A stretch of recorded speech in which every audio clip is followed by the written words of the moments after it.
Baik, Bapak Ibu, demikianlah tadi acara telah dibuka secara resmi oleh Ibu Rektor, Ibu Profesor Margianti. Selanjutnya, sebelum acara saya serahkan kepada moderator, perlu saya informasikan terlebih dahulu, nanti di akhir seminar atau di akhir kegiatan ini, mohon kepada seluruh peserta untuk mengisi link absensi dan juga kuesioner yang nanti akan diberikan oleh host yang ada pada menu chat box. Ya, jadi mohon untuk absensi dan juga link absensi dan juga nanti kuesioner menjadi satu link. Mohon untuk diisi di akhir seminar atau setelah sesi tanya jawab.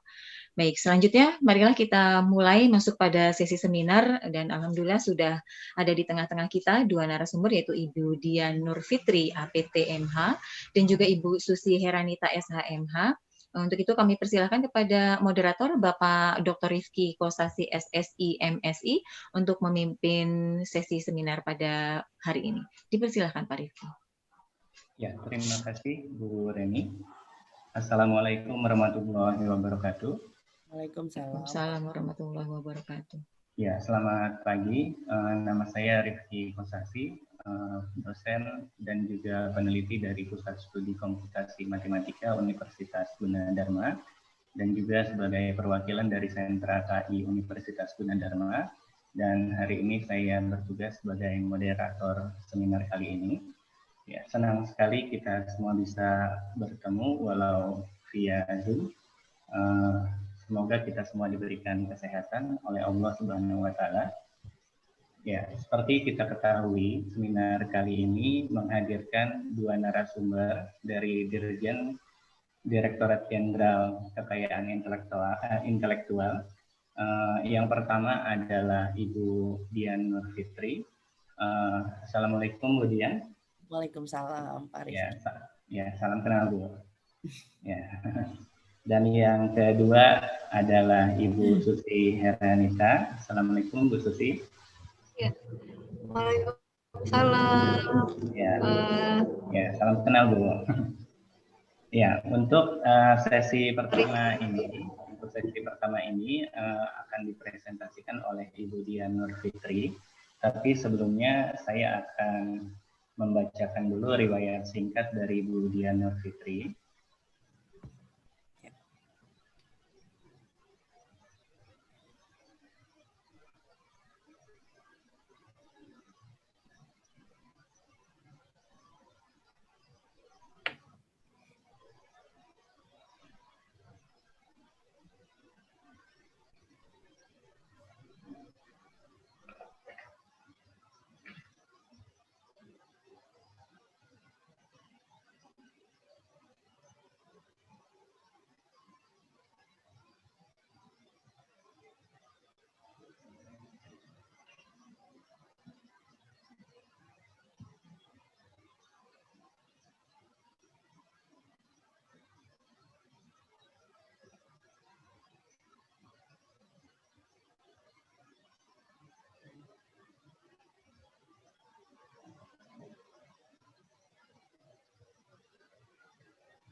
Ya, berikut adalah riwayat singkat dari Bu Dian Nurfitri. Bu Dian Nurfitri ini tinggal di Jalan Dayu, nomor 2B. Lalu Bu Dian kuliah S1 di jurusan Farmasi, Fakultas Matematika dan Ilmu Pengetahuan Alam di Institut Sains dan Teknologi Nasional pada tahun 1999. Ini tahun lulusnya ya, Bu? Ya, oke. Lalu selanjutnya melanjutkan program pendidikan apoteker di Universitas Indonesia tahun 2000 dan lanjut S2 di Magister Hukum Bisnis Fakultas Hukum Universitas Esa Unggul pada tahun 2019. Lalu pengalaman kerja Pengalaman kerjanya di Dirjen KI, yang pertama pada tahun 2003 sampai 2006, kemudian merupakan pemeriksa formalitas di Direktorat Paten, lalu selanjutnya pada tahun 2006 sampai 2018, merupakan pemeriksa paten di bidang farmasi, dan yang sekarang, tahun 2018 sampai sekarang, merupakan Kepala Subdirektorat Pemeriksa Paten.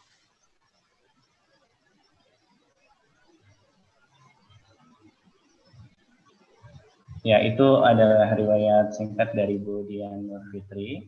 Selanjutnya kita akan masuk ke sesi presentasi kepada Bu Dian Nur Fitri, APT MH.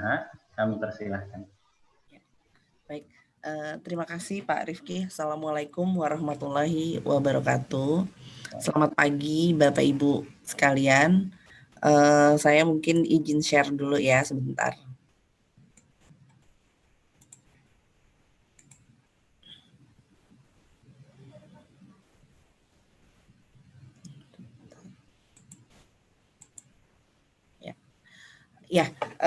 Jadi perlu saya ingatkan bahwa sebetulnya kita sama Gunadarma ini udah sering ketemu ya. Ini mungkin udah yang sekian kalinya, mungkin udah yang ketiga kali.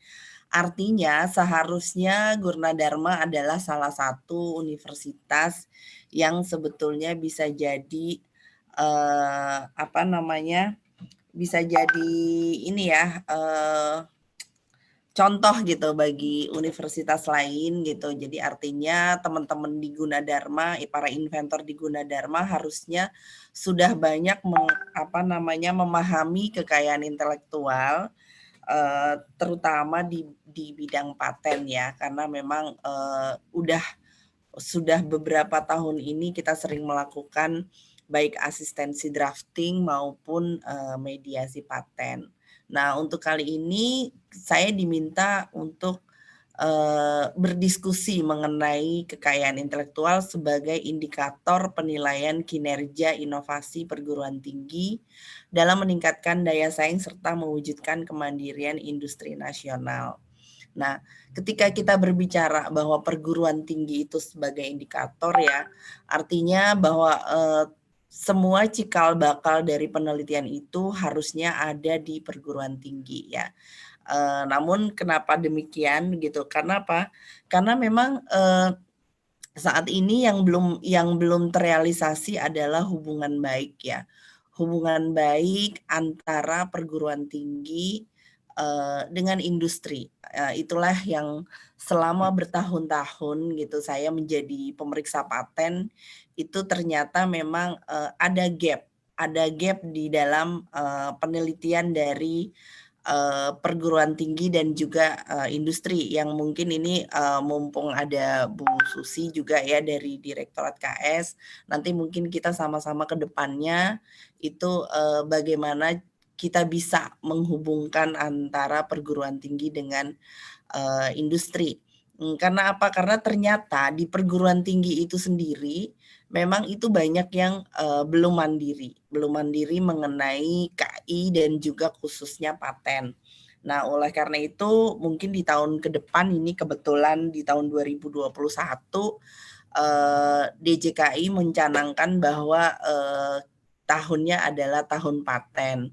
Maka Direktorat Paten mungkin akan menciptakan kemandirian bagi perguruan tinggi ya, khususnya bagi sentra KI ya. Jadi kalau kita lihat ini saya mendapatkan dari Pak Budi ya, dari ASKI gitu kan. Bagaimana pengelolaan aset perguruan tinggi. Jadi kalau kita lihat hasil dari R&D, ini perguruan tinggi itu kemudian dikelola hasil risetnya yang tujuannya adalah pasar. Jadi artinya seharusnya gitu hasil-hasil riset perguruan tinggi tujuannya adalah industri ya, yang kemudian sebelum kita menuju ke industri, sebelum kita memasarkan hasil risetnya, maka di sini ada pengelolaan KI ya. Di sini mungkin ada bagaimana kita harus melakukan atau membuat petunjuk-petunjuk pelaksanaan atau petunjuk teknis mengenai kontrak-kontrak joint research, kemudian juga bagaimana kita membuat lisensi, ya apakah harus mendirikan usaha baru, ya dari beberapa universitas seperti IPB gitu. Akhirnya mereka mendirikan usaha baru, bahkan mereka sudah memiliki pabrik-pabrik ya, mereka menciptakan pabrik-pabrik untuk memulai atau meneruskan riset-risetnya yang kemudian bahkan mereka saya lihat sudah ada beberapa counter-counter ya di mall-mall gitu ya. Artinya di situ mereka sudah melakukan kemandirian untuk komersialisasi. Ya, jadi siklus ini juga adalah bagian dari KI. Jadi kalau kita lihat siklus HKI itu sebetulnya ada 3. Kalau ini kan masih 2 ya, antara perguruan tinggi dan industri. Nah, di tengah-tengah ini memang ada KI. Ada KI, ada pemerintah. Jadi kalau kita lihat siklus kreasi intelektual, itu pertama pasti riset. Ya, riset ini memang bisa perorangan, institusi atau perguruan tinggi ya. Dalam hal ini di Indonesia ini mungkin hampir 60% ya atau 70% itu riset dipegang oleh perguruan tinggi. Ya, kemudian juga ada pemerintah yang pastinya memberikan hak atau menjaga dari riset dengan memberikan perlindungan. Yang kemudian di sini ada profit yaitu yang diberikan oleh industri. Nah, inilah siklus HKI yang selalu berputar. Tapi di sini saat ini belum berjalan. Mungkin berjalan hanya sedikit, tapi memang dari sekian siklus HKI itu berjalan itu hanya 10% di seluruh dunia, baik di negara-negara maju maupun negara berkembang. Artinya, ketika memang ada perlindungan KI, misalnya 1 juta, maka yang akan terkomersialisasi adalah sekitar 100.000 seperti itu, kurang lebih ya seperti itu. Jadi artinya kalau memang paten-patennya atau KI-KI lainnya hanya sedikit, ya artinya industrinya tidak akan berjalan. Ya, di situ jelas bahwa perguruan tinggi atau peneliti itu adalah cikal bakal dari suatu industri. Seperti itu. Ya, jadi kalau dulu ini juga saya juga dapat dari ASKI ya, dari presentasinya Pak Budi, itu jelas bahwa paradigma hasil riset atau inovasi Indonesia ini sudah berubah ya dengan adanya peraturan Menteri Keuangan tahun 2016 yang sebelumnya adalah riset berbasis aktivitas penelitian. Jadi yang dinilai adalah berapa banyak penelitiannya. Kalau sekarang memang riset berbasis standar biaya keluaran ya. Jadi di sini ujungnya adalah paten. Kenapa? Karena paten adalah memang cikal bakal dari industri ya. Jadi kalau kita melihat tren permohonan di dunia ini jelas. Nomor 1 di tahun 2020 tetap dipegang oleh Cina ya. Itu ada 800.000 permohonan paten. Itu biasanya Cina itu 1,2 juta permohonan paten. Amerika belum bisa tembus di 1 juta. Amerika itu paling tinggi itu hanya di kisaran 900 ribuan. Gitu. Dia belum bisa mendorong Cina. Bapak Ibu sekalian, kalau saya cek itu paten-paten Cina itu boleh dibilang banyak juga yang asal-asalan, banyak juga yang protokol. Jadi memang kalau kita melihat dokumen-dokumen paten yang masuk ke DJKI, ke Direktorat Paten, itu memang masih protokol, tapi tidak semua gitu. Jadi dari sekian penelitian itu memang hanya sedikit yang terkomersialisasi. Biasanya memang 10%. Jadi kalau dari 1 juta permohonan Cina, maka dia 100.000 itu terkomersialis industri, maka dia bisa menjadi negara maju. Kuncinya adalah di paten. Ya. Jadi kalau kita lihat gitu loh, di kita itu dalam negeri di tahun 2019 itu 4.000. Sebelumnya masih di bawah 1.000, masih di kisaran 700, di kisaran 600. Yang kemudian mulai dari tahun 2006 itu mulai meningkat. Mulai meningkat di 2018 2.500, kemudian meningkat di 2019 4.000. 4.175 ya. Kemudian di tahun 2020 ini menurun lagi drastis. Ya, jadi artinya kalau 4.000 berarti 400 yang bisa terkomersialisasi. Apakah itu obat tradisional, apakah itu IT, apakah itu semuanya itu hanya 400. Itu secara mudahnya kita berhitung. Artinya kalau 400 dibandingkan dengan 100.000 itu sangat jauh sekali kita untuk mengejar menjadi negara maju. Seperti itu, makanya permohonan paten adalah salah satu indikator untuk menilai apakah suatu negara itu maju atau berkembang, gitu ya, Bapak Ibu sekalian. Jadi di sini masih jauh sekali kita untuk menuju ke sana. Nah, kalau kita lihat dari tren teknologi paten dunia, ya, itu memang di tahun 2016 ke bawah itu dikuasai oleh industri farmasi. Maka paten-paten yang banyak adalah bidang farmasi. Tapi di tahun 2016 ke atas, kita lihat tahun 2020 ini. Nomor satunya Samsung, Huawei, Qualcomm, LG. Artinya di sini adalah bidang-bidang elektro. Apple, Green Electric, 10 besar itu sudah elektro semua. Ya, kenapa saya menampilkan ini? Karena sebetulnya saya mau nagih janjinya Gunadarma, janjinya Pak Widi ya. Artinya sebetulnya kenapa ini Gunadarma selama 3 tahun nih patennya nggak tembus 100 gitu loh. Harusnya dengan melihat tren teknologi seperti ini luar biasa gitu ya. Di sini kita bisa mendorong teman-teman karena memang semuanya larinya ke aplikasi gitu. Saya ke Manado itu ciri khasnya itu memang pariwisata. Patennya semua mengenai pariwisata. Dia pariwisata yang diaplikasikan dengan teknologi-teknologi komputer. Jadi artinya seharusnya Gunadarma salah satu universitas yang melayani universitas-universitas lain atau bidang-bidang teknologi lainnya, karena memang sekarang untuk mengembangkan itu udah pakai pemodelan ya. Kemarin Bu Direktur Paten juga ikut seminar di UI, itu pemodelan indikasi medis gitu, itu dengan menggunakan aplikasi yang itu mempercepat gitu loh. Jadi ilmu-ilmu bioteknologi, ilmu-ilmu farmasi juga sangat membutuhkan aplikasi-aplikasi komputer gitu ya, seperti itu.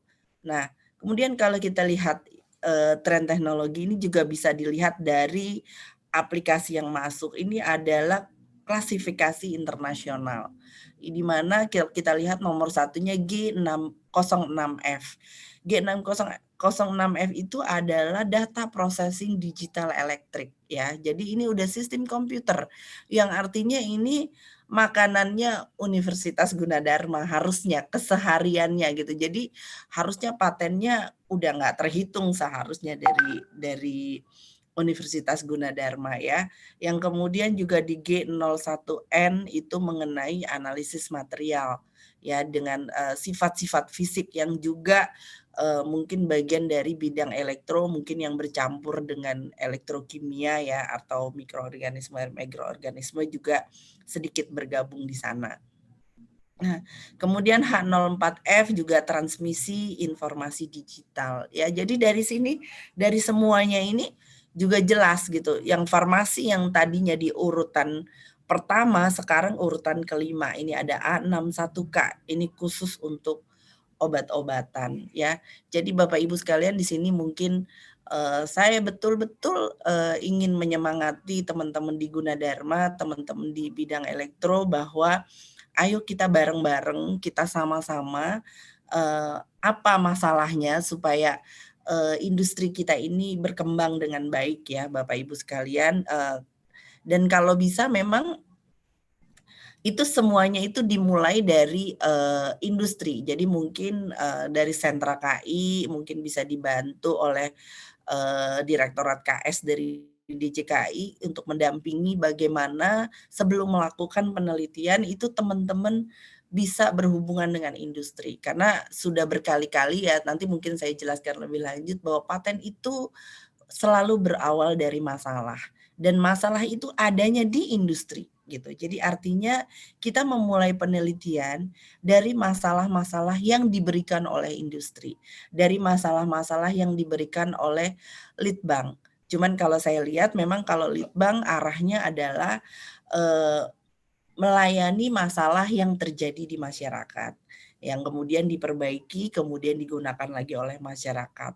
Mungkin universitas bisa berperan ganda ya, artinya selain masyarakat juga bisa melayani industri yang beberapa sudah dilakukan oleh beberapa universitas, misalnya kayak ITB dia selalu melayani Pertamina, kemudian IPB dia sudah mulai melayani Martina Berto, yang kemudian juga mungkin kalau saya hanya banyak tahu di bidang farmasi ya, karena memang background saya farmasi gitu ya, kayak universitas-universitas di Bandung, Pajajaran itu juga sudah melayani Sendo ya, jadi melayani masalah-masalah industri yang ada di Sendo gitu. Jadi mungkin itu beberapa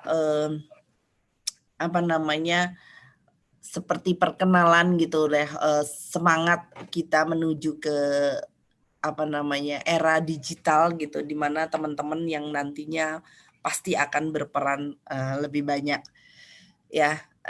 Nah, untuk dalam melakukan seperti itu, jadi DJKI juga melakukan tantangan untuk menghadapi industri 4.0, di mana kita akan melakukan adaptasi dengan teknologi informasi komunikasi atau TIK ya, itu dengan menyiapkan regulasi yang adaptif, menyiapkan SDM yang unggul, menyiapkan otomasi yang mempermudah perolehan KI dan juga mengenalkan HKI pada masyarakat.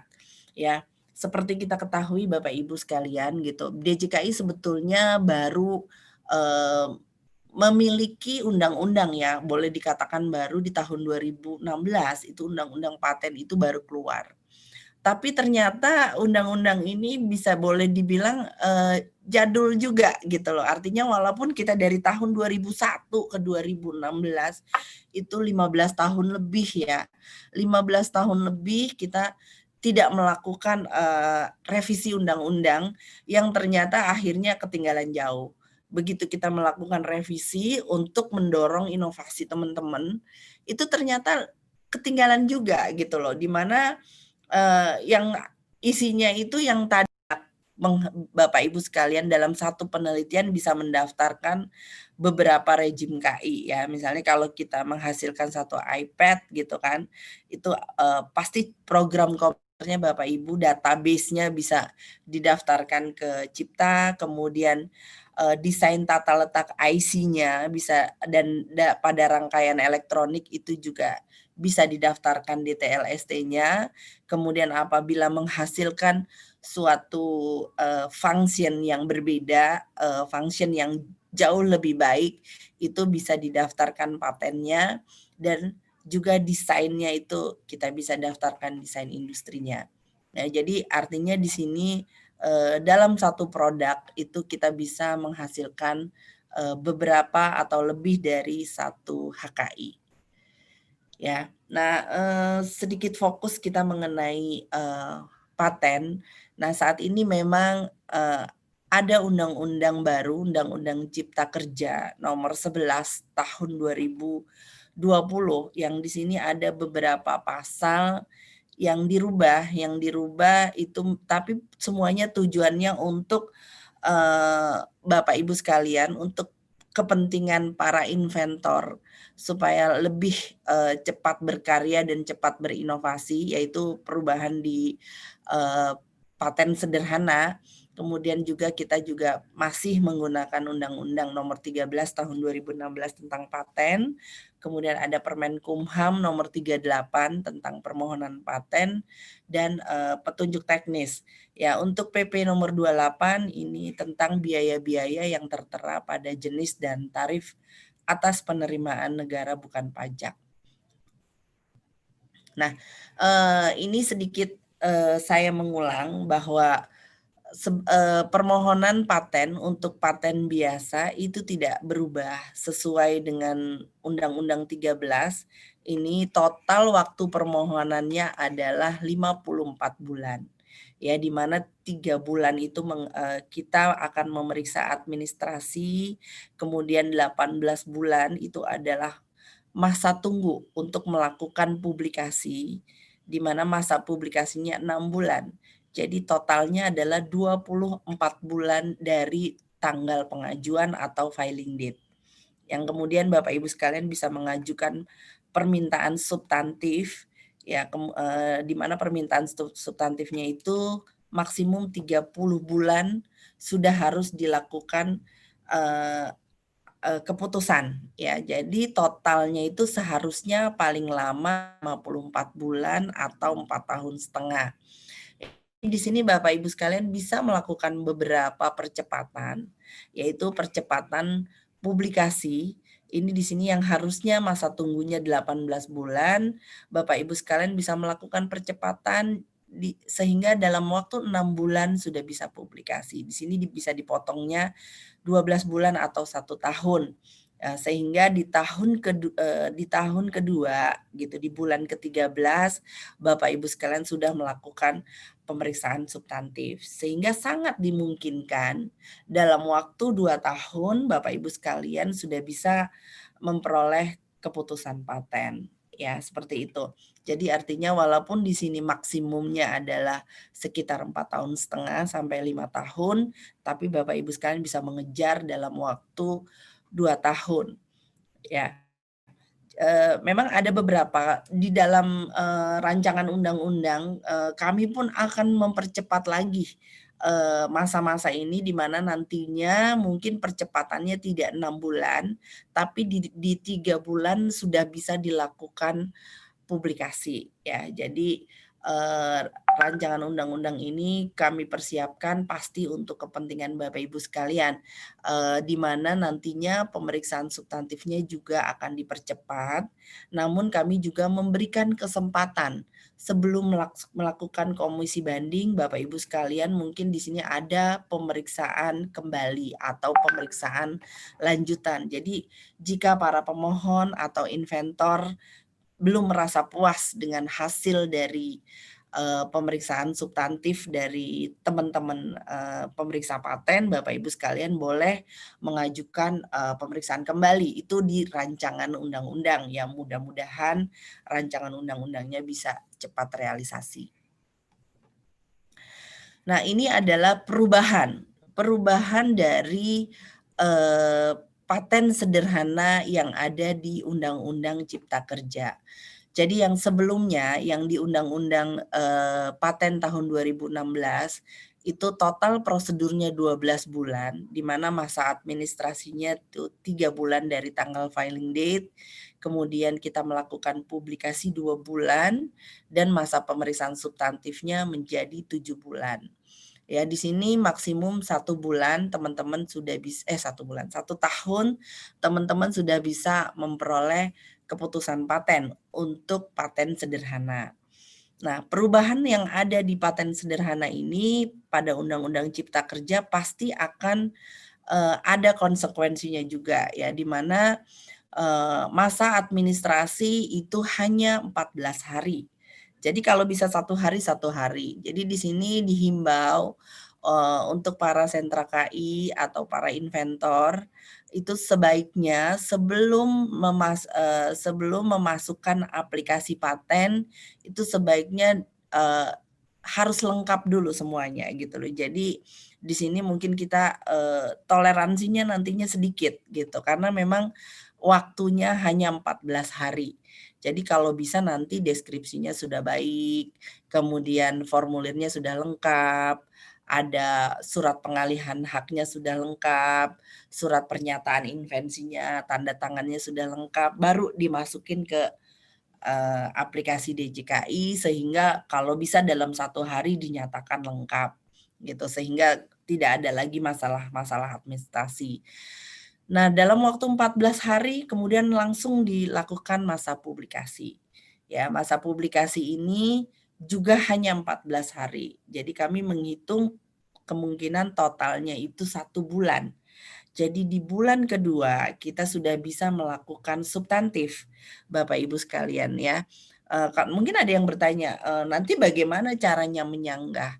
Ya, masa sanggah tetap akan disediakan dengan cara paralel karena memang masa sanggah dari paten ini berbeda dengan masa sanggah merek ya. Jadi kalau merek itu memang ada kewajiban menjawab ya dari karena memang dia tidak sulit gitu kalau di merek. Jadi pihak ketiga misalnya menyanggah atau keberatan, maka si pemohon ada kewajiban untuk memberikan sanggahan. Tapi kalau di paten enggak. Kalau di paten masa sanggah itu hanya digunakan untuk pertimbangan dari pemeriksa paten untuk melakukan pemeriksaan seperti itu, sehingga tidak ada keharusan untuk menjawab sanggahan, tapi masa sanggah tetap diberikan. Ya, jadi di sini kita mempercepat waktu 6 bulan. Ya, jadi artinya ketika tidak ada masalah, seharusnya di 2 bulan itu sangat dimungkinkan untuk diberi keputusan gitu ya. Mudah-mudahan kita juga lagi merapikan banyak hal ya Bapak Ibu sekalian, agar teman-teman pemeriksa siap untuk melakukan percepatan untuk paten sederhana gitu. Nah, memang dari Undang-Undang Cipta Kerja ini yang dibutuhkan adalah justru definisi di mana terutama di bidang elektro ya. Kalau di bidang kimia dan farmasi kami mendefinisikannya jauh lebih mudah. Kenapa? Karena di paten sederhana yang diberikan dalam paten sederhana adalah metode sederhana, sistem sederhana, produk sederhana, dan proses sederhana. Nah, disinilah yang kami sedikit mengalami kesulitan gitu loh untuk di bidang elektro. Aplikasi mana yang dianggap sederhana, yang dianggap kompleks? Metode mana yang dianggap sederhana, yang dianggap kompleks? Ya kan, itu yang kemarin kita sempat melakukan FGD juga melalui daring dengan narasumber dari ITB, khususnya mungkin bidang IT ya, bidang DTLST juga, di mana memang batasan-batasannya itu banyak sekali untuk menentukan menjadi sederhana dan kompleks gitu. Nah, itu mungkin di tahun-tahun ini kita mungkin akan melakukan pembahasan lebih lanjut ya. Mohon mungkin dari Universitas Gunadarma bisa memberikan masukan juga gitu loh, masukan mana yang nantinya akan menjadi aplikasi paten sederhana atau memang aplikasi semua dianggap sulit, jadi harus paten biasa. Atau aplikasi dianggap sederhana ketika perubahannya seperti apa. Nah, yang seperti itulah gitu. Nanti mungkin kita akan berkolaborasi juga dengan pemeriksa-pemeriksa paten bidang elektro dan juga narasumber-narasumber yang memang kompeten di bidangnya. Ya, Bapak Ibu, mungkin itu perubahan-perubahan yang ada ya. Nah, ini juga sedikit saya mengingatkan bahwa terutama di bidang elektro ya, karena sebetulnya apa sih kalau kita lihat dari konsep paten gitu kan. Paten itu jelas Bapak Ibu sekalian, paten itu intinya membuka diri gitu. Paten itu intinya monopoli. Paten itu adalah memberikan informasi. Ya, jadi sangat berbeda dengan cipta gitu loh. Jadi kalau memang teman-teman tidak mau membuka diri, misalnya ada hubungannya dengan kaitan database, ada hubungannya dengan informasi yang tidak dibuka, itu jangan daftar paten. Daftarlah ke Cipta, karena database di Cipta itu tidak dibuka, tidak dipublikasikan. Bahkan di DTLST itu sirkuitnya tidak dipublikasikan. Tapi kalau paten itu wajib dipublikasikan gitu. Jadi tidak ada yang diumpet-umpetin gitu. Ya. Terus sebagai hasilnya gini, kenapa saya harus membuka diri? Karena paten itu teknologi. Kalau teknologi tidak dibuka, maka dia tidak bisa dikembangkan. Jadi teknologi ini harus dibuka sejelas-jelasnya, senyata-nyatanya, sehingga orang lain bisa memanfaatkan sehingga orang lain bisa mengembangkan gitu. Dan bahkan tidak boleh bersifat spekulatif, nggak boleh bohong gitu. Jadi sebagai gantinya apa? Sebagai gantinya adalah monopoli. Monopoli dengan waktu yang ditetapkan. Kalau paten 20 tahun, kalau paten sederhana 10 tahun. Jadi itulah konsep dari paten ini yang kadang-kadang Bapak Ibu masih lupa gitu. Terutama para peneliti maunya ngumpetin aja yang ini jangan, yang ini jangan. Boleh, know-how-nya boleh diumpetin. Dengan cara apa? Dengan cara misalnya nanti pakai range, dengan cara mungkin pakai kisaran gitu, pakai rata-rata gitu. Itu know-how-nya boleh diumpetin. Tapi itu pun harus diberikan beberapa contoh yang bisa mewakili. Ya, jadi kalau di paten itu semakin Bapak Ibu membuka diri, maka perlindungannya akan semakin luas. Kalau Bapak Ibu makin menutup diri, maka Bapak Ibu hanya pada satu titik. Seperti itu. Ya, jadi kalau misalnya Bapak Ibu menutup diri, enggak deh, saya kasihnya misalnya titik 10 derajat Celcius aja, misalnya kita main suhu. Maka perlindungannya hanya di satu titik. Tapi kalau Bapak Ibu membuka diri, membuka bahkan data-data yang jelek-jeleknya itu dibuka, misalnya 10 derajat jelek, kemudian 20 derajat, 30 derajat, ternyata bagusnya antara 30 derajat sampai 70 derajat. Nah, di situ perlindungannya Bapak Ibu nanti dapatnya 30 sampai 70 derajat. Itulah paten ya. Nah, terus publik dapat apa? Publik dapat hak akses. Publik bebas mengakses, publik bebas memperoleh informasi, dan publik bebas mengembangkan secara ilmiah. Itulah paten. Ya, tapi publik tidak boleh mengkomersialisasi. Prinsipnya itu, hanya komersialisasi. Jadi dia boleh pakai buat penelitian, dia boleh pakai buat akses, dia boleh pakai buat belajar dan sebagainya, tapi dia tidak boleh menjual, dia tidak boleh mendistribusikan, dia tidak boleh membuat, intinya dia tidak boleh komersialisasi. Seperti itu. Nah, hasilnya di Undang-Undang Paten kita tuh diterjemahkannya ada sebagai hak eksklusif yang diberikan oleh negara kepada inventor atas hasil invensinya di bidang teknologi untuk jangka waktu tertentu. Nah, artinya yang diberikan di sini adalah invensi, bukan ciptaan, bukan temuan, tapi invensi, bukan desain. Yang diberikan hak paten adalah invensi. Ya, kalau penciptaan itu daftarlah ke cipta. Kalau desain, daftarlah ke desain industri. Tapi invensi. Nah, sekarang apa invensi? Kembali lagi, invensi adalah ide inventor yang dituangkan ke dalam suatu kegiatan pemecahan masalah. Jadi di sini berkali-kali saya ingatkan bahwa paten lahir dari masalah. Gitu. Jadi setiap kali ada masalah, baru inventor itu beride. Makanya sebaiknya paten dimulai dari industri. Gitu. Sebaiknya penelitian dimulai dari masalah industri, penelitian dimulai dari masalah masyarakat. Gitu. Karena apa? Karena ketika dimulai dari masalah, maka solusinya akan bersifat inovatif. Maka solusinya akan bersifat komersialisasi. Seperti itu. Kalau misalnya paten itu dimulai dari penelitian yang sudah lampau, maka hasilnya pun akan menjadi lampau lagi. Nah, ini yang perlu kita ganti, yang spesifik bidang teknologi berupa produk atau proses. Ya, jadi di sini teman-teman di elektro ini juga sedang banyak perbincangan. Artinya kalau dulu itu selalu hanya di state produk atau proses saja, atau penyempurnaan dan pengembangan produk atau proses saja. Tapi dengan berkembangnya IT, itu yang harus didefinisikan. Apakah aplikasi itu bagian dari produk? Apakah aplikasi itu bagian dari proses?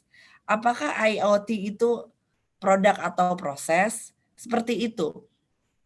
Apakah dia termasuk metode ataukah sistem? Karena akhirnya banyak aplikasi-aplikasi yang ditolak.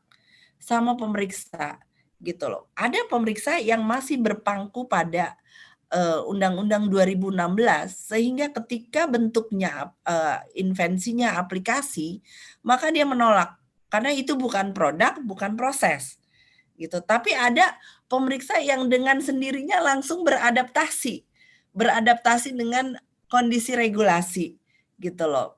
Di sini memang akhirnya terjadi kekosongan hukum. Ya, jadi di sini Bapak Ibu sekalian, tolong kami diberi masukan apakah memang aplikasi itu bagian dari sistem yang memang bukan produk dan bukan proses, apakah itu harus didefinisikan tersendiri di dalam undang-undang seperti itu. Apakah itu bagian dari metode? Karena metode bisnis sendiri itu tidak boleh di Undang-Undang 2016. Metode bisnis misalnya dari proses bisnis, proses perolehan hak paten dari mulai mendaftar, melakukan publikasi, melakukan ini, melakukan itu adalah metode bisnis, proses bisnis yang tidak dapat dipatenkan. Tapi ketika memang itu dibuat satu aplikasi yang mempermudah dan aplikasinya itu berbeda-beda antara satu instansi dengan instansi lain, itu apakah itu bisa gitu loh. Karena itu kalau orang elektro bilangnya itu adalah ada bagian teknologinya yang di-create, yang dihasilkan.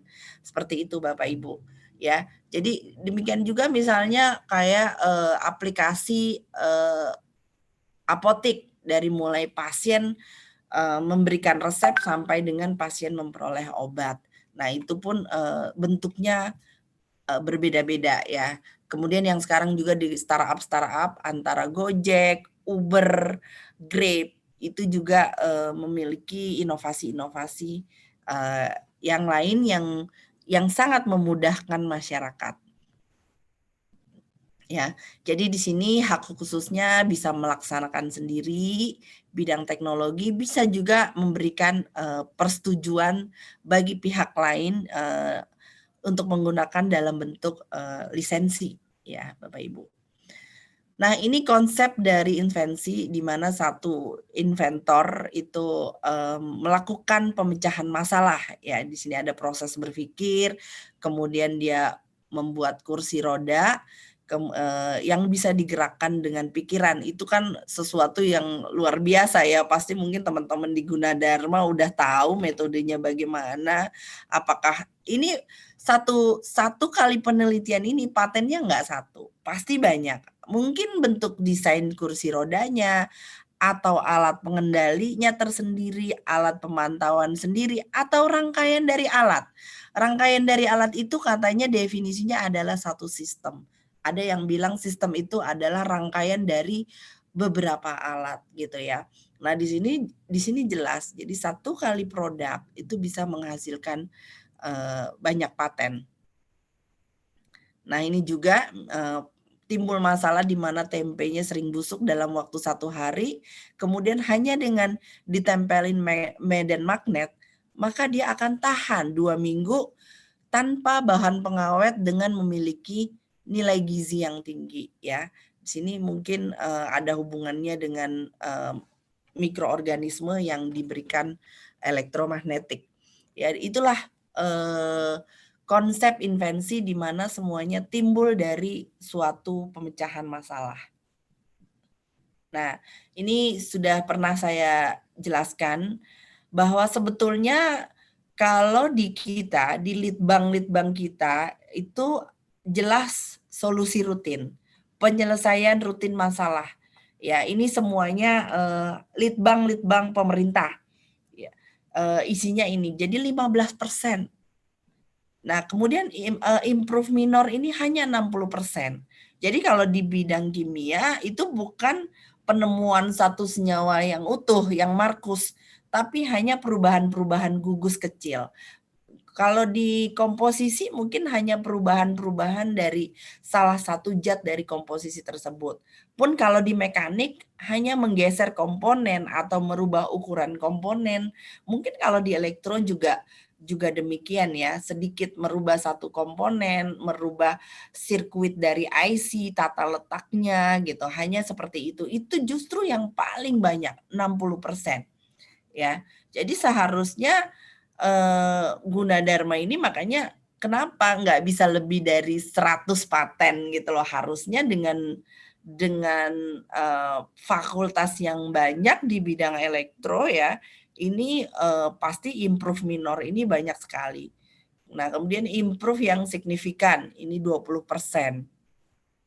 Nah, new generasi 3%. Nah, pioneer invensi itu cuma 2%. Hanya 2%. Jadi kalau kita misalnya penemuan komputer itu kan pionir ya, itu sedikit. Mungkin hanya satu gitu, penemuan bola lampu hanya satu.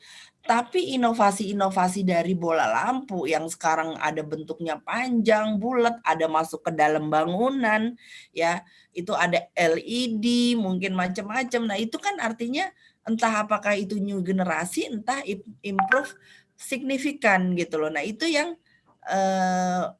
paling banyak. Jadi pionirnya tuh biasanya satu. Mungkin satu bidang teknologi satu ruang lingkup satu, komputer satu, mobil satu gitu loh.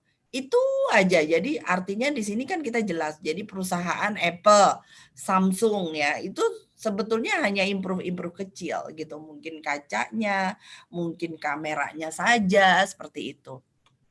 Ya. Jadi di sini saya melihat bahwa kita harus lebih memahami lagi dan memulai dengan sesuatu yang lebih mudah ya Bapak Ibu sekalian. Nah ini sistem perlindungannya paten biasa 20 tahun, paten sederhana 10 tahun dengan satu klaim mandiri ya. Jadi Bapak Ibu jangan salah. Jadi masalahnya kalau paten sederhana itu tidak dapat dipecah. Ya, jadi Bapak Ibu kalau ragu-ragu silahkan ajukan ke paten biasa. Kalau paten biasa itu bisa dipecah dan bisa dirubah menjadi paten sederhana. Tapi kalau paten sederhana itu memang hanya satu klaim mandiri. Jadi dari awal Bapak Ibu udah pecah.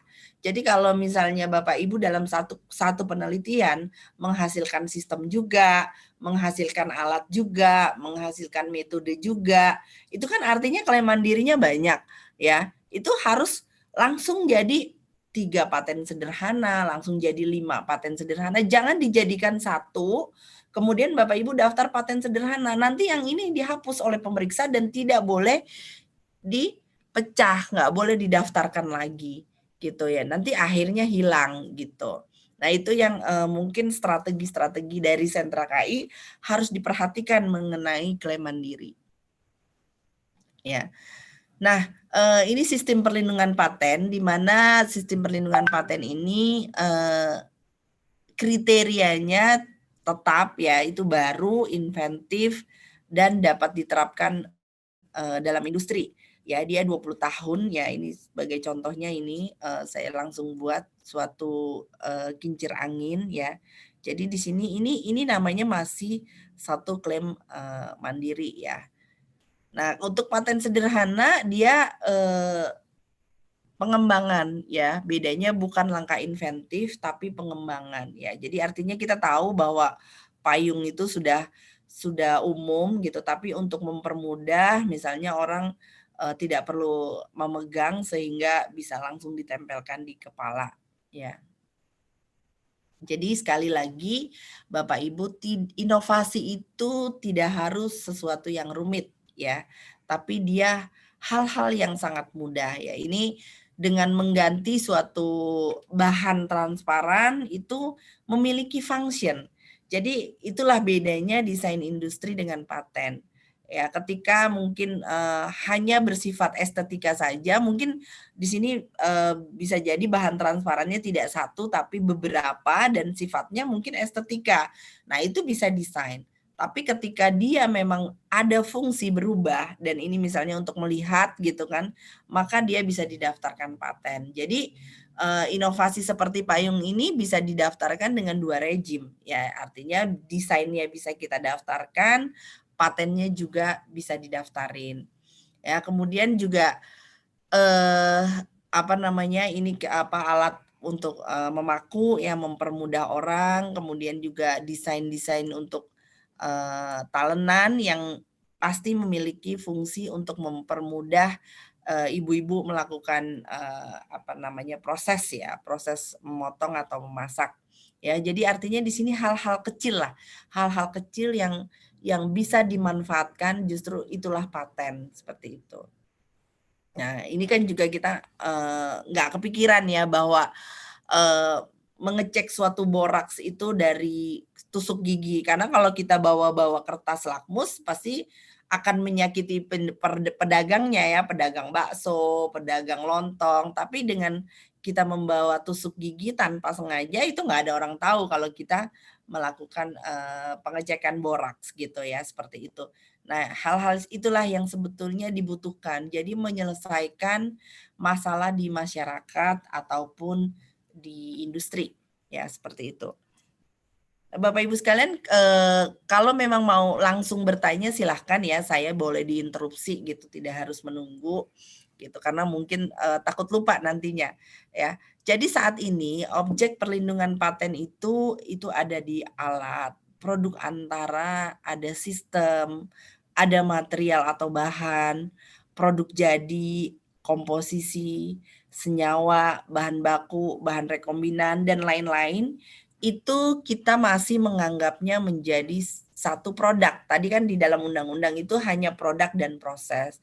Tapi ternyata setelah kita breakdown, setelah kita pengalaman dari beberapa pemeriksa gitu, kita cek gitu bahwa oh ternyata ada kok alat, oh ada kok produk antara, ada sistem. Sistem ini akhirnya kita masukkan ke dalam produk. Nah, apakah nantinya harus dipisahkan tersendiri atau tidak itu mohon masukannya. Nah, kemudian juga komposisi produk jadi. Nah, ini adalah objek dari pelindungan paten ya, di mana ini teman-teman kadang-kadang masih bingung ketika membuat draft paten bicara bidang teknologi bidang teknik invensi gitu ya. Sebetulnya punya saya apa sih ini? Apakah alat saja? Apakah ada alat juga? Ada produk antara juga? Ada produk jadi juga? Apakah termasuk bahan baku atau material saja gitu ya? Artinya salah satu material dari komponen. Nah itu yang nanti Bapak Ibu harus belajar lebih lanjut. Yang kemudian apakah memang dia termasuk dalam satu kesatuan invensi? Kalau memang tidak ya berarti memang nantinya harus dibikin pecahan seperti itu. Ya. Nah, ini objek perlindungan mengenai proses atau metode ya. Saat ini metode kita masukkan ke dalam proses. Nah, karena sebetulnya terbalik ya, katanya metode itu terdiri dari beberapa proses. Misalnya metode pembuatan apa terdiri dari misalnya proses penggilingan, proses pengayakan atau proses penghancuran gitu, proses pelekatan, proses penempelan misalnya. Apakah ini terbalik gitu loh, saat ini metode masuk ke dalam proses, tapi sebetulnya proses adalah bagian dari metode. Nah, itu yang kita juga harus banyak belajar ya, untuk membedakan antara metode dan proses seperti itu. Ya. Ya, baik, gimana Pak? Ya, ada pertanyaan dulu Bu. Ya.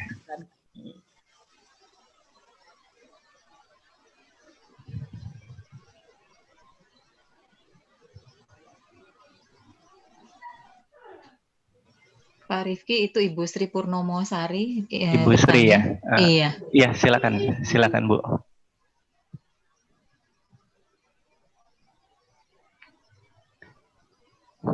Silakan Bu Sri Purnomo.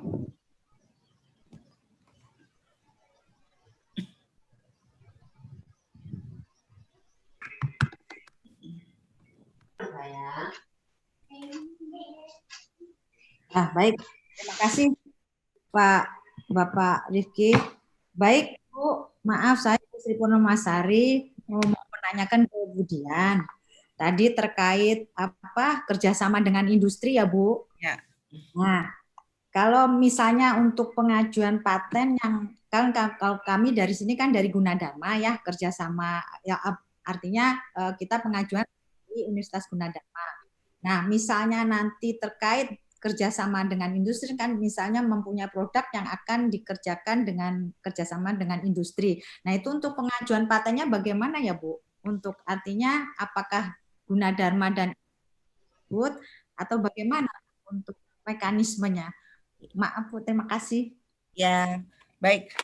Mungkin saya sedikit sharing ya mengenai pengalaman beberapa teman di universitas ya. Memang gini, kalau memang dari awal itu sudah ada permintaan dari industri gitu dan kemudian itu dilihat apakah memang pengujiannya atau penelitiannya dilakukan misalnya di universitas seperti itu.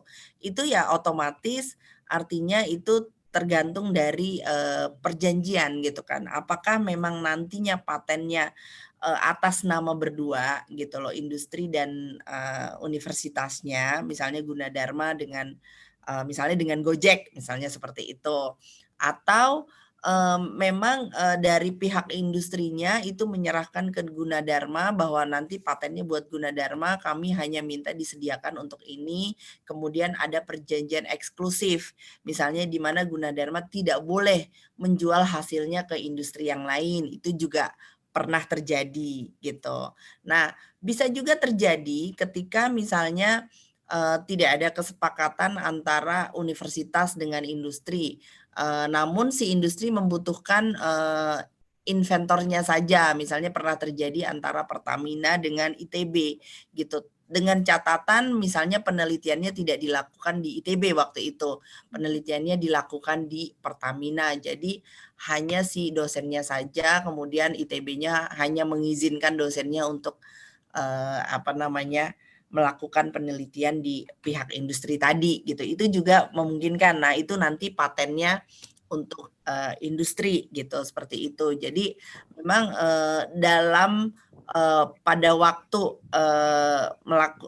melakukan perjanjian itu memang harus jelas sebelumnya gitu loh. Artinya apakah nanti hasilnya berdua gitu loh atau memang dibeli eksklusif misalnya pokoknya hasil dari penelitian ini milik industri di mana penelitiannya dibiayai atau dibeli eksklusif gitu dan kemudian universitasnya mendapatkan dana imbalan ganti yang bisa buat pengembangan dari universitas mungkin seperti itu gitu. Jadi sangat dimungkinkan dengan berbagai macam kemungkinan ya Bu ya gitu tergantung dari kepentingan dua belah pihak gitu. Berarti melalui perjanjian dulu gitu ya Bu? Betul gitu, sebaiknya melalui perjanjian dulu. Terima kasih Bu Dian. Ya, jadi ini contoh dari beberapa alat. Jadi memang kadang-kadang ya. Iya, Bu Dian, sebentar ada yang mau nanya lagi. Ya, silakan. Di lewat chat ya. Saya bacakan aja ya. Yang pertama di situ apakah masa paten biasa dan sederhana itu dapat diperpanjang lebih dari 20 tahun atau 15 tahun? Ya, itu yang pertama. Ya, masa paten itu tidak diperpanjang. Jadi paten itu berbeda dengan rezim lainnya gitu ya. Jadi kalau merek memang bisa diperpanjang gitu. Tapi kalau paten itu enggak gitu. Artinya 20 tahun ya 20 tahun, 10 ya 10. Kenapa paten tidak diperpanjang? Itu untuk mendorong bahwa para inventor itu untuk melakukan inovasi lagi gitu. Karena teknologi itu bisa usang, teknologi itu bisa jadul gitu kan. Artinya kan nggak mungkin patennya mesin tik diperpanjang terus. Seperti itu gitu, itu nggak mungkin.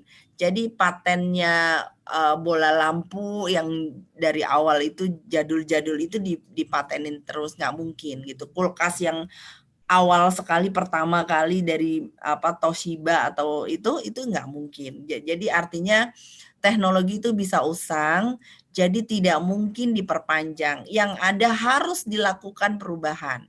Ya, tapi Bapak Ibu nggak usah berpikir bahwa perubahan itu pasti lebih sulit. Enggak. gitu. Perubahan itu bisa macam-macam, artinya bisa mengganti bahan, bisa mengganti ukuran doang gitu. Tadi yang seperti saya bilang perubahan-perubahan minor saja cukup. Ya, ini kalau kita lihat di sini ya, artinya yang namanya alat pemotong ya, pemotong kentang itu dengan merubah bentuk. Mungkin hasil potongannya sama, ya kan? Tapi bisa merubah bentuk, bisa merubah material. Misalnya yang satunya itu dari aluminium atau dari besi, yang satunya lagi hanya dari kayu gitu.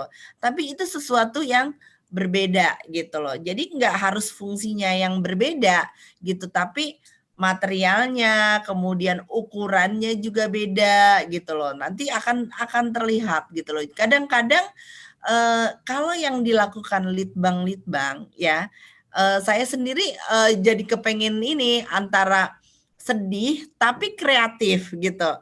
Jadi mereka itu justru meniru teknologi yang canggih dari luar negeri. Nah, sama litbang itu diganti menjadi sesuatu yang lebih sederhana gitu loh. Kayak kalau misalnya nih alat ini misalnya dari luar negeri.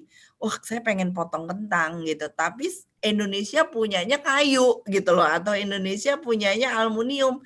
Ya udah deh dibikin kayak gini gitu loh. Itu yang terjadi. Sama seperti alat-alat nyamuk ya, pengusir nyamuk, terutama penjernih air gitu. Penjernih air di luar negeri udah banyak, di kita cuma kemudian pewarna makanan itu di Litbangkes tuh masih giling-giling daun, dijadiin serbuk, terus serbuknya dikirim ke pedagang-pedagang masyarakat ya, ke pedagang-pedagang di daerah-daerah. Ini buat apa, Bu? Ini buat supaya pedagangnya pakai daun suji, supaya pedagangnya pakai daun apa gitu lah untuk ini penggantinya misalnya vanila, penggantinya apa yang memang berasa. Hanya itu yang dilakukan litbang-litbang di daerah-daerah di kita gitu ya. Jadi di situ saya cuma berpikir bahwa makanya kemudian paten sederhana itu akhirnya ya udah deh dibuka untuk komposisi. Awalnya kan paten sederhana itu hanya yang bersifat tangible ya, hanya bersifat yang kasat mata, jadi untuk alat-alat. Tapi dengan melihat kondisi di lingkungan kita, di litbang-litbang kita itu masih di level yang alat-alat sederhana atau komposisi-komposisi sederhana gitu. Jadi memang tidak boleh diperpanjang seperti itu ya. Ya, terima kasih Bu. Mungkin ada satu pertanyaan lagi dulu Bu ya. Ya. Di sini di chat ada Muhammad Abdul Muhyi bertanya, perguruan tinggi banyak sekali penelitian-penelitian yang kompeten, tapi untuk berkolaborasi dengan industri itu agak susah. Dan industri belum percaya dengan perguruan tinggi. Adakah strategi untuk link and match? Ya, betul sekali. Betul sekali ya. Jadi penelitiannya itu kalau boleh dibilang kata industri protokol ya. Saya nggak tahu bidang lain, bidang elektro. Tapi katanya bidang elektro juga dari mulai penelitian universitas itu nggak bisa langsung dipakai gitu, nggak bisa langsung dipakai menjadi satu komersialisasi ya. Itu ternyata masih ada pengembangannya lagi ya. Jadi gini, kalau boleh cerita, dari apa yang didaftarkan paten, itu kalau farmasi masih 30 tahun lagi baru bisa diminum obatnya. Itu untuk obat-obat yang tradisional. Bagaimana kalau bioteknologi? Ya. Nah, dari beberapa industri kemarin teman-teman sempat ke Qualcomm di sana di Amerika. Itu dari apa yang dia daftarkan patennya, itu pun sama, masih ada tapi nggak selama farmasi ya, masih ada sekitar katanya 10 tahun untuk menjadi suatu produk ya. Nah itu memang bridging yang diperlukan ya, gitu. Jadi kalau kita boleh bilang Hasanuddin itu melakukan penelitian mengenai ikan gabus sampai jadi kapsul nih. Kapsulnya aja ukurannya masih panjang pendek, belum industrialisasi. Itu 18 tahun gitu ya. Jadi artinya di situ. Nah, saya lihat kenapa itu tidak dipakai oleh industri, itu ada hal-hal yang terputus di universitas. Universitas itu terdiri dari beberapa fakultas gitu loh. Saya nggak tahu kalau di elektro, ya. Saya nggak tahu kalau di elektro, apakah memang elektro harus bergabung dengan elektro arus gas, ya. Ya, jadi apakah elektro harus bergabung dengan arus keras atau arus lemah atau memang IT-nya itu udah jadi. Ya, jadi kalau di kimia itu protokol adanya di Fakultas Biologi dan Fakultas Kimia, ya. Nah, begitu dia mendapatkan satu ekstrak, satu senyawa, cobalah hasil penelitiannya diberikan kepada Fakultas Farmasi, ya. Jadi di situ Fakultas Farmasi itu bisa membuat suatu sediaan yang emang nyaman. Ketika sediaannya udah bagus, farmakokinetik di dalam tubuhnya udah jelas, artinya itu timbul paten lagi kan. Jadi dari patennya biologi, patennya kimia, dipindahin tuh ke farmasi. Nah, itu harusnya dipindahin ke kedokteran. Sampai artinya di situ ada kesimpulan apakah ada efek samping, apakah memang itu efikasinya tinggi. Nah, dari situ baru bisa dijual ke industri. Memang sulit ketika industri langsung berhubungan dengan fakultas kimia, berhubungan dengan fakultas farmasi. Itu sulit sekali karena kenapa? Karena masih protokol. Nggak mungkin industri mau beli ekstrak-ekstrak. Itu nggak mungkin. Seperti itu. Nah, apakah di industri nanti kalau misalnya ketemu teman-teman di elektro gitu kan, coba tanyain pengalaman teman-teman di elektro ya, apakah aplikasi ini bisa langsung dijual ke misalnya startup Gojek, misalnya ke Uber, apakah bisa seperti itu gitu kan? Apakah bisa dijual ke pemerintahan? Karena memang sekarang banyak juga nih pemerintah-pemerintah yang butuh, kayak kemarin ternyata ada aplikasi yang khusus untuk diminta oleh KPK. Saya nggak ngerti aplikasi apa itu patennya didaftarin gitu loh. Jadi dia mendaftarkan paten setelah menyelesaikan masalahnya KPK gitu. Jadi ini patennya harus didaftarin untuk kepentingan dari KPK. Apakah itu bisa dijual pemerintahan karena kalau aplikasi itu nggak harus industri ya gitu. Jadi malah melayani pemerintah pun saya yakin masih bisa gitu loh. Itu sih yang mungkin nanti bahkan Gunadarma bisa bikinin aplikasi dari proses bisnis paten yang sampai sekarang itu masih susah, masih belum bisa kayak di Jepang, kayak di mana Eropa gitu, begitu searching keluar senyawa yang luar biasa gitu, atau di merek gitu apple to apple-nya jelas, gambarnya bedanya. Ya itu saya nggak tahu gimana caranya di Jepang seperti itu bagus, tapi kita nih belum bisa seperti itu. Gitu. Jadi memang waktu itu teman-teman kita pernah di DKI mempertemukan antara industri dengan para inventor, tapi industri banyak menolak karena masih itu tadi, masih protokol tadi gitu loh. Ada beberapa 1-2 industri yang mau membeli, tapi memang dia harus tahu dulu bahwa itu prosesnya bisa 10-20 tahun gitu loh untuk mengembangkan itu gitu. Tapi sekarang sudah mulai ada, tapi memang di balik permintaannya adalah permintaan dari industri. Kalau permintaan dari industri misalnya kayak apa Martina Berto butuh ini atau misalnya Gojek butuh ini gitu, seperti itu. Gitu. Ada lagi ya. Pak? Gitu.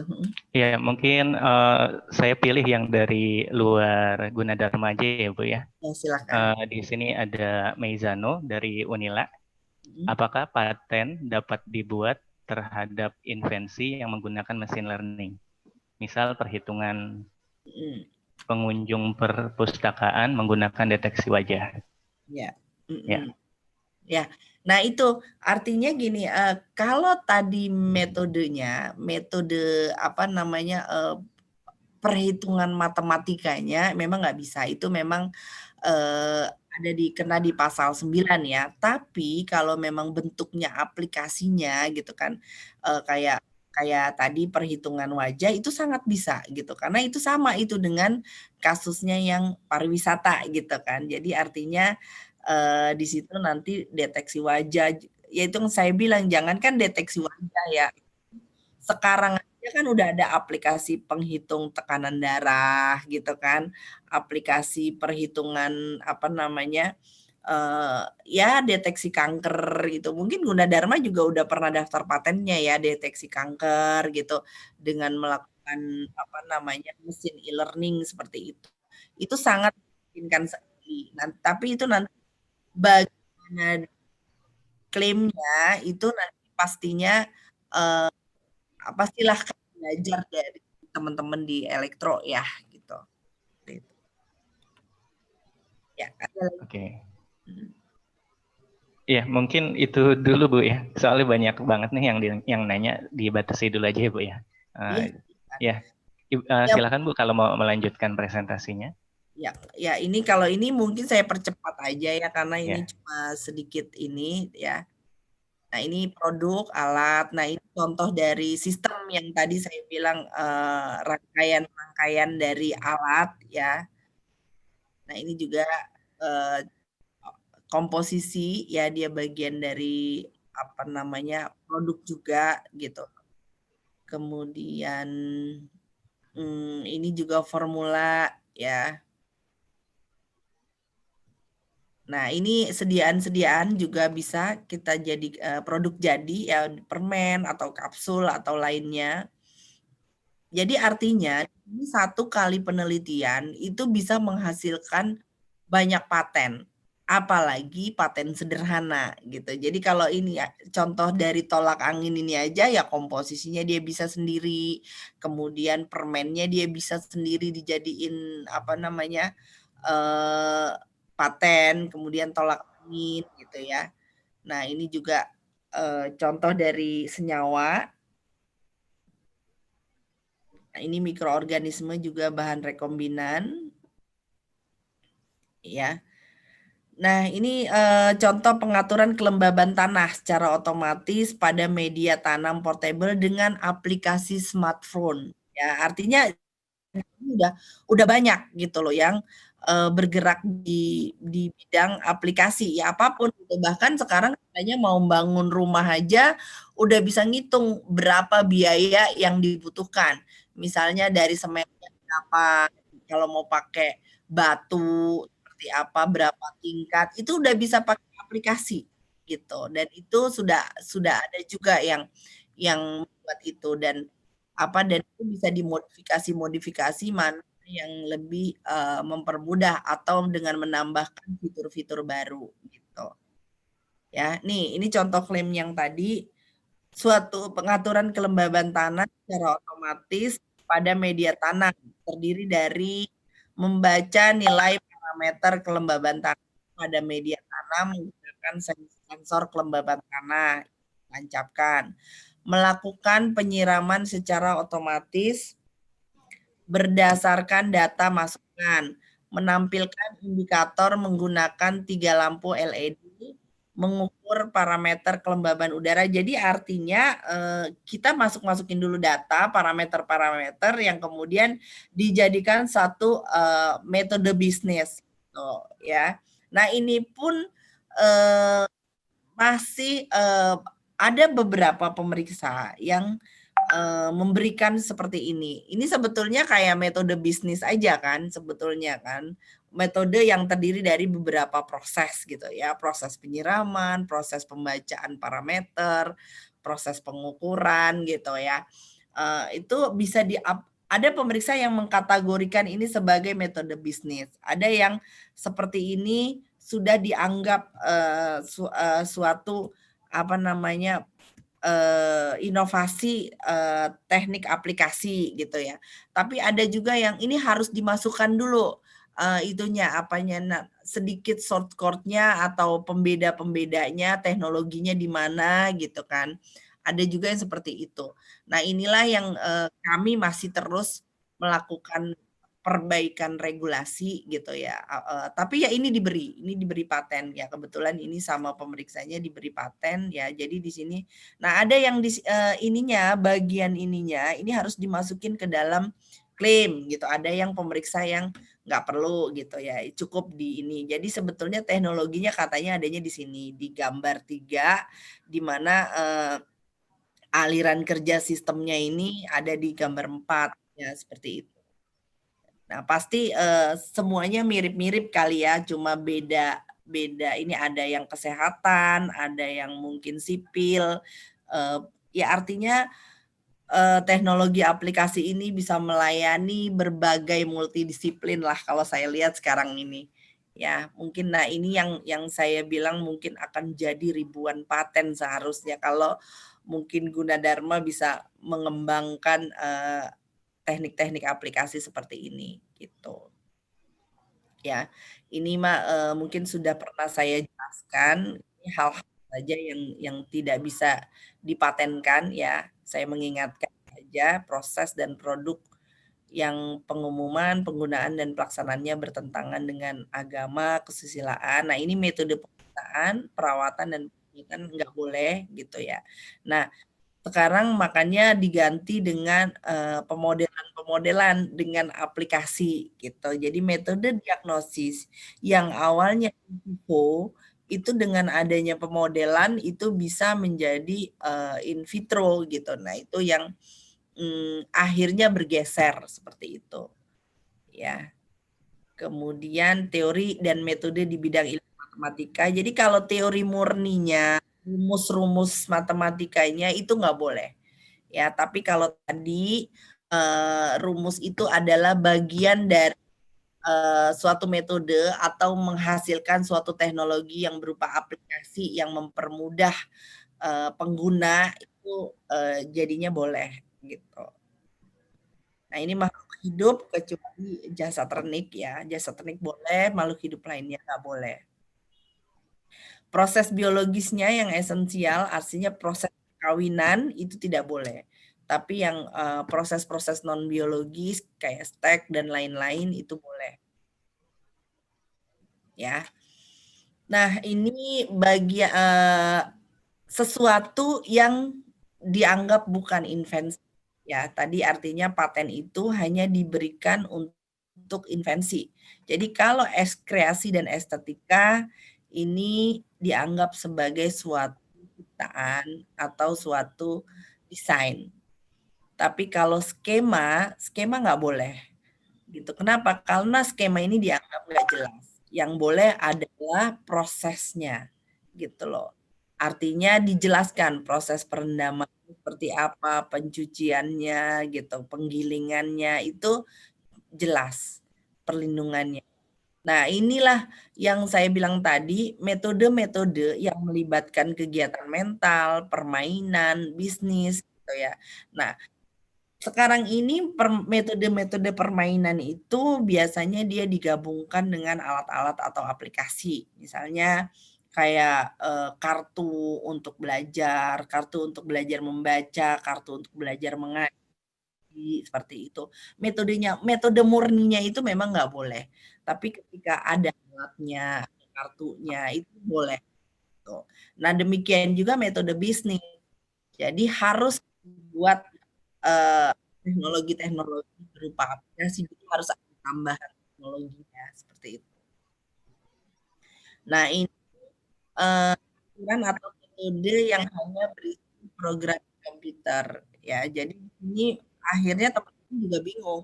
Makanya nanti di RUU yang dihilangkan hanya program komputernya saja. Jadi kalau programnya komputer atau software murni itu memang nantinya ada di hak cipta. Ya, tapi kalau udah gabung dengan metode, jadi metode dikasih program mungkin jadinya aplikasi gitu ya. Nah, itu antara AI, IoT gitu. Nah, itu yang teman-teman juga lagi belajar dan di rancangan undang-undang itu mungkin akan diperbolehkan seperti itu.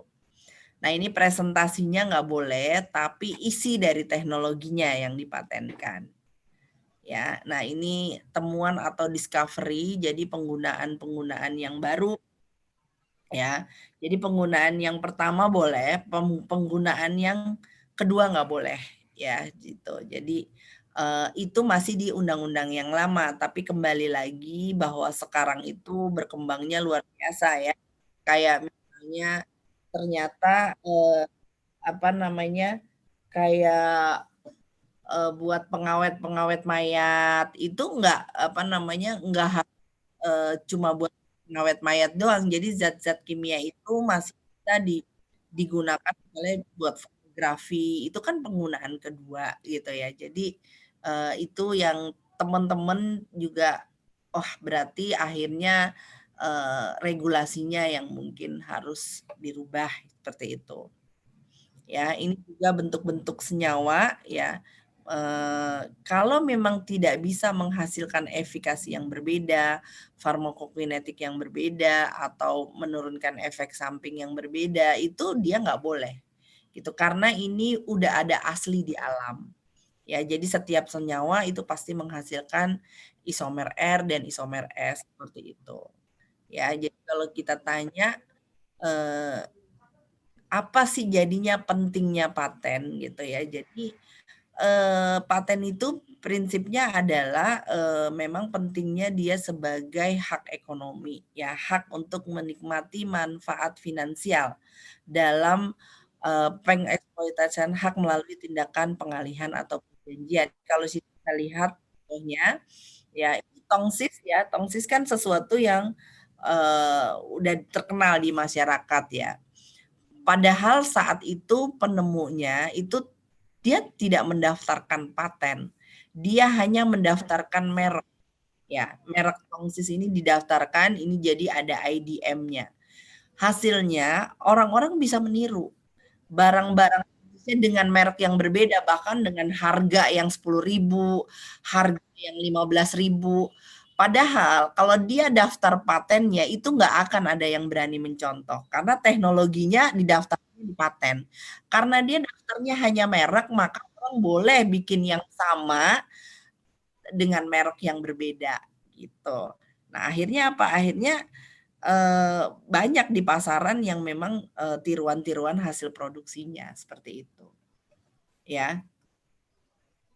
Nah, ini contoh yang inventor yang sukses yang saya bilang tadi, 18 tahun dia menghasilkan albumin. Jadi dia membuat albumin dari ikan gabus. Cuma karena dia salah drafting, yang dia drafting adalah kapsul. Maka sekarang dipakai industri dengan bentuk soft gel. Padahal kalau dia draftingnya saat itu dengan komposisi farmasi atau dengan komposisi farmasi misalnya dengan yang mengandung ikan gabus yang menghasilkan albumin, pasti dia tidak bisa digunakan oleh industri manapun. Sekarang ini sudah digunakan oleh industri farmasi lain dengan bentuk soft gel seperti itu.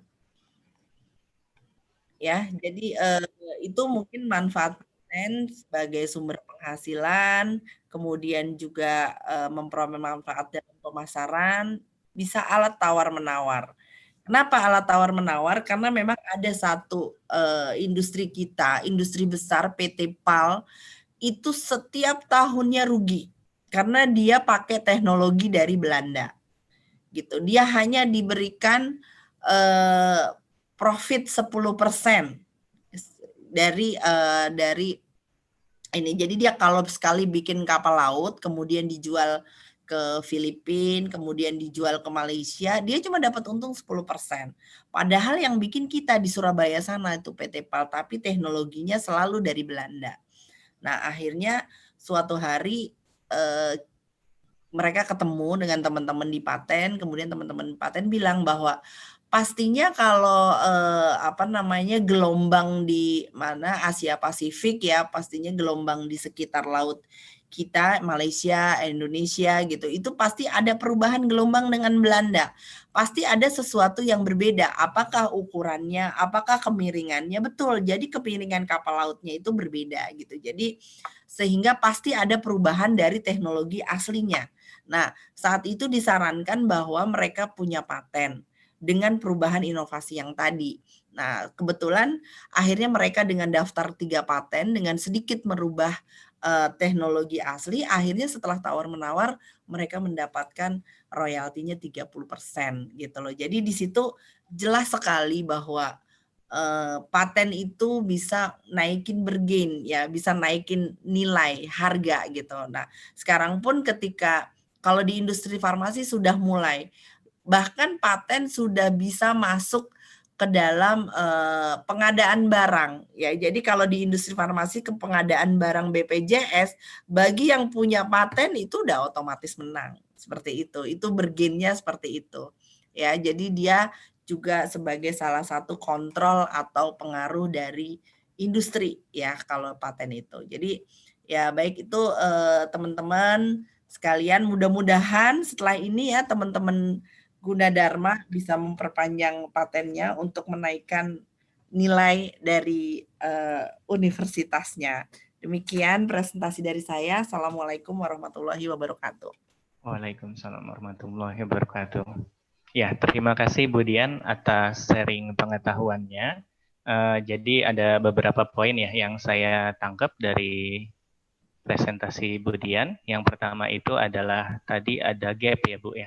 Ada gap dari penelitian, dari perguruan tinggi dan dengan industri. Itu yang pertama ya. Dan tadi juga ada tanya jawab ya tentang seputar industri. Terus yang kedua, tadi paten itu merupakan indikator negara maju dan berkembang. Dan tren teknologi sekarang ini yang dipatenkan adalah elektro ya, jadi ke arah elektro. Lalu dan yang satu lagi yang poin yang saya tangkap nih, ini baru tahu juga nih. Tadi Bu Dian bilang di situ paten itu ternyata wajib dibuka gitu ya, wajib dibuka, memberikan informasi gitu ya. Jadi harus memberikan informasi sedetail mungkin. Tadinya saya pikir kalau misalkan penelitian kita dipatenkan, ternyata kita nggak bisa men-share gitu ya. Ternyata nggak seperti itu ya. Jadi bisa dibuka dan boleh diberikan informasinya. Oke. Apa masih bisa satu pertanyaan lagi, Bu? Ya, silahkan. Silahkan ya. Ya mungkin satu pertanyaan lagi ya. Di satu pertanyaan lagi, di sini saya pilih dari yang luar Gunadarma aja ya. Di sini ada Diniatik dari UMP bertanya, untuk penelitian kerjasama antara institusi dalam negeri dan luar negeri, bagaimana pengajuan paten atas nama 2 institusi diajukan paten di DJKI Indonesia bisa? Sebentar. Untuk penelitian kerjasama antara institusi dalam negeri dan luar negeri, bagaimana pengajuan patennya? Atas nama 2 institusi diajukan paten DJKI, bisa nggak Bu? Kira-kira Bu? Ya, sangat bisa gitu ya. Jadi artinya ini sekarang lagi obat COVID ya. Artinya obat COVID dari Filipina gitu kan. Ini sedang dibangun di Indonesia. Pabriknya mau dibangun di Cikarang, uji klinisnya mau dilakukan di UGM ya gitu. Jadi artinya paten yang udah masuk itu paten atas 2, atas nama perusahaan Filipina juga atas nama perusahaan Indonesia. Apakah nanti yang terpilih Kimia Farma atau lainnya. Jadi sangat mungkin sekali dan itulah yang diharapkan transfer teknologi dari teman-teman sekalian. Jadi artinya gini, ketika perguruan tinggi mau bekerja sama dengan perguruan tinggi lain atau bahkan langsung industri luar gitu ya, itu sangat diharapkan supaya nanti satu teknologinya ada di Indonesia sehingga transfer teknologinya lebih mudah gitu. Pasti kita akan melayani dengan baik gitu. Ya, terima kasih Bu Dian atas paparannya. Sekali lagi terima kasih ya Bu. Ya. Ya.